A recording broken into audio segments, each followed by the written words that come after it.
Subscribe to our channel by clicking the subscribe button. Click the bell button and enjoy the latest uploads from our channel. حضرت عمر کا زمانہ ہے، آپ جانتے ہاتھ میں کوڑا رکھتے تھے، تو آپ جا رہے تھے، ایک شرابی تھا، ہاتھ میں اس نے بوتل شراب کی پکڑی تھی، گلی کا موڑ کاٹا اس نے تو آگے حضرت عمر نظر آئے۔ حضرت عمر تو موقع پہ سزا دیتے تھے، ہاتھ میں درہ پکڑا ہے تو اس نے دل ہی دل میں کہا مالک عمر کے قہر سے بچا لے، پکی توبہ کرتا ہوں، آج کے بعد شراب نہیں پیوں گا، اور جلدی سے وہ شراب کی بوتل بکل میں بغل میں دبا لی۔ حضرت عمر بھی سر پہ پہنچ گئے اور جھڑک کے کہا کہ یہ تیرے پاس کیا ہے؟ تو ڈرتے ہوئے کہا حضرت سرکہ ہے۔ تو عمر سے کہا نکال، تو جب نکالا تو واقعی سرکہ ہو گیا تھا۔ جو رب شراب کو سرکے میں بدلنے پہ قادر ہے، وہ رب گناہوں کو نیکیوں میں بدلنے پہ بھی قادر ہے۔ تو اس کے در پہ کوئی آئے تو صحیح، جھولی پھیلائے تو صحیح، ہم تو مائل بکرم ہیں، کوئی سائل ہی نہیں، راہ دکھلائیں کسے، راہ روے منزل ہی نہیں۔ کوئی اس کی دہلیز پہ تو آئے، اس کی چوکھٹ پہ تو آئے، بلکہ اس کی رحمتیں تو بہانے ڈھونڈتی ہیں۔ بشر حافی ایک بہت بڑے شرابی تھے اور زندگی شراب کے نشے میں دھت گزرتی تھی۔ ایک دن گلی سے گزر رہے تھے، کاغذ کا ایک ٹکڑا دیکھا، اس پہ رب کا نام لکھا تھا۔ یار بندہ گناہ گار ہو بے ادب نہ ہو، گناہ گار ہو بے ادب نہ ہو۔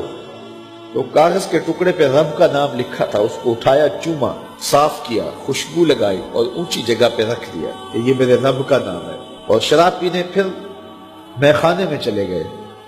وقت کے ولی کو الہام ہوا، جا ڈھونڈ بشر کو اور میرا سلام دے، اور اسے کہہ کہ تیرے رب نے تیرے سارے گناہ معاف کر دیے۔ نکلا، پوچھا بشر کون ہے؟ لوگوں نے کہا وہ تو بہت بڑا شرابی ہے۔ اللہ اکبر۔ گھر پوچھا، کہا وہ شراب خانے میں۔ شراب خانے میں پیچھے چلے گئے۔ وقت کا ولی اللہ شراب خانے کے دروازے پہ دستک دے رہا ہے۔ اندر سے آواز آئی، کون؟ نام بتایا، کہا میں بشر کو ملنا چاہتا ہوں۔ کہا وہ تو نشے میں دھت پڑا ہے۔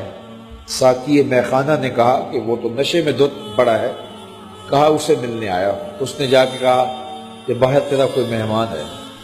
تو بشر نشے میں ہی ڈولتا ہوا ننگے پاؤں دروازے پہ آیا۔